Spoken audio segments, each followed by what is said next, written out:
What's going on, guys? I was curious, what are some of the things Brits are really good at? Stick around because we're going to find out. Number 10. Theatre. Forget Broadway, London's West End is the true pinnacle for stage performers. Not that we're in competition with New York or anything, but if we were, we'd totally win.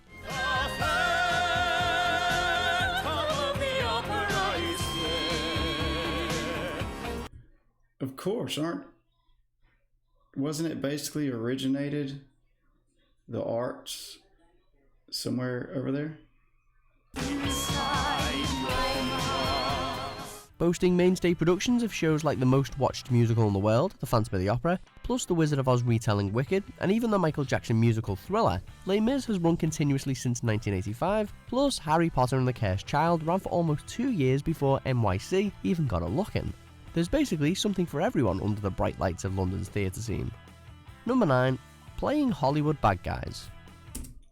Definitely. Oh god, I'd never even realized that. But yeah, the Brits are definitely good at playing the villains in movies. For whatever reason, Hollywood seems to typecast us Brits as the villain. I remember that guy. He's like the #1 villain of all time. And that's probably because we're pretty darn great at it. Oh yes. What was it you said to me before? Yippee-ki-yay, mother. Whether it's the legendary performance of Alan Rickman playing foil to Bruce Willis in Die Hard, or Gary Oldman's villainous turn in Bram Stoker's Dracula, or The Fifth Element, or Air Force One, or... Gary Oldman. Well, you get the point. Next time, I'll choose someone more important. Clearly no one nails an ominous, threatening, or iconic antagonist better than the raft of gargantuan actors hailing from these shores. Therefore, since I cannot prove a lover, I'm determined to prove a villain. Number 8. Educational. The Brits are even better at doing an American accent than the Americans are at doing a British accent. Like, they nail that shit. Tom Holland kills it. Institutes. Yes, Harvard and Yale are pretty impressive, but they pale in comparison to our own prestigious universities, Oxford and Cambridge. Fostering future prime ministers, presidents, leading academics, scientists, from what I've been hearing, the prestigious universities here in the U.S. are going down the toilet.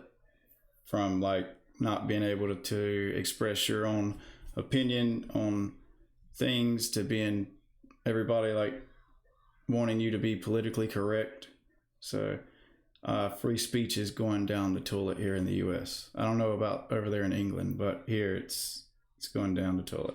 Actors, actresses, and business tycoons, amongst an endless list of notable graduates, the legacies of these institutions are second to none. Not to mention that Oxford is the oldest English-speaking university there is, and second oldest in continuous operation in the world. Many of the all-time great minds have been shaped in Britain. Number 7. Unique slang. You best know about our unique slang, fam. If not, you must be off your nut, fella. Either way, we'll leave it there, pet. The St. Regis tea kettle, yes. And then she shat on a turtle. From the Cockney rhyming slang popularised during World War II to the globally influenced hybrid street slang of London, heard in films like Kiddlehood, there's no shortage of superb slang spoken in Britain. Look, why aren't you speaking to me? You won't chat to me in like 3 weeks? I know I've been doing big things, innit? There's also the lingo that's specific to the north, plus a barrage of brilliant terms from the West Country and Wales, north of the border dialect in Scotland, and countryside colloquialisms from East Anglia. By gum. Oh, is that right?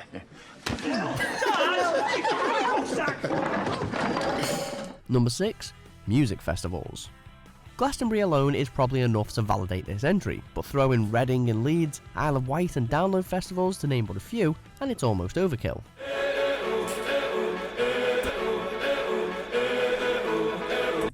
I know that song. Anyone who's anyone in almost any genre of music has played or wants to play at one, if not all, of these iconic venues at some point in their careers. The usually lousy British weather just adds to the experience, as festival goers wear their coatings of mud like badges of honour. I may be old and inappropriately dressed, but at least I look amazing.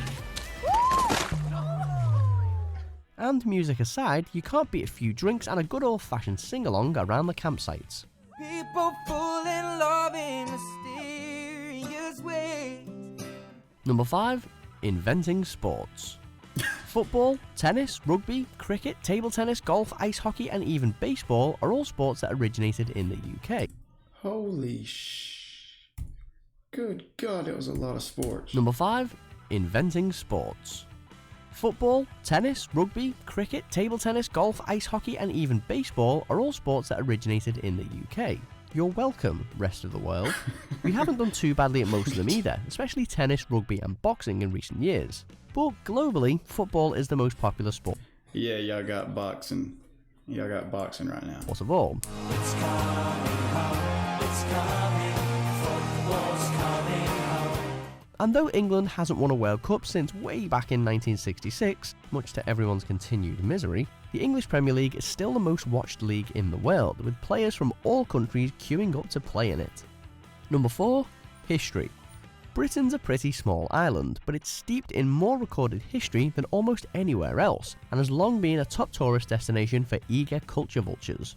True, the widespread rule of the British Empire isn't always remembered with great fondness, but the UK has historically proven an important and positive influence in Europe and the Commonwealth. And few countries can... It's so confusing. Is there a difference in the United Kingdom, England, and Great Britain? I know I'm an idiot with geography, but I hear all three interchangeably, and I've got to know the difference. Know the difference. Can match Britain for impressive castles, important battle sites, stately homes, national parks, or inspired architecture. There's just really, really old stuff everywhere you look. Number 3.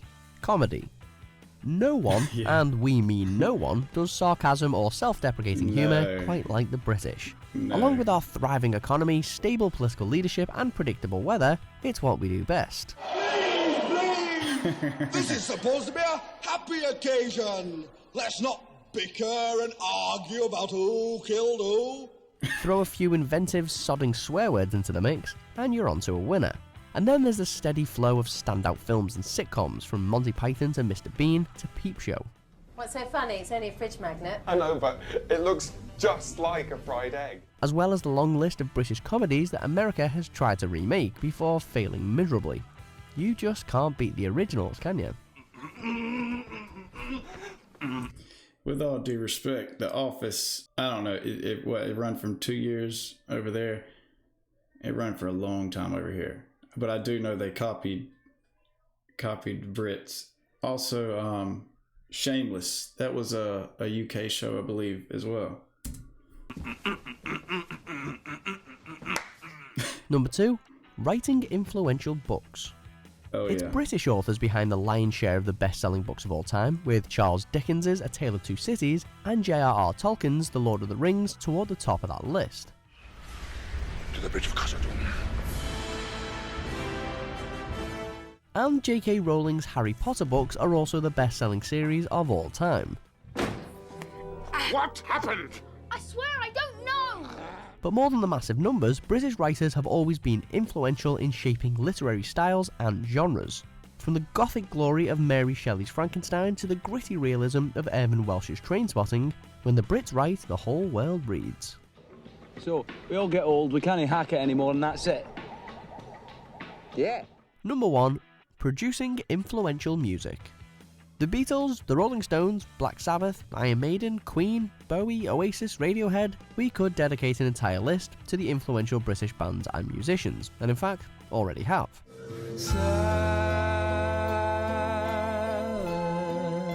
No question, the Brits nailed down classic rock.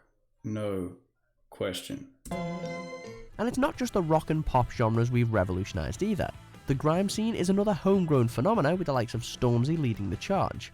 How dare you twist up the truth, look, you're getting way too big for your boots. Pick any era from the past century and the UK could provide a soundtrack to it. And a bloody good one at that. Don't let me down. Do you agree with our picks? Check out the... I definitely agree with them. Alright guys, on to the next one. Appreciate you watching.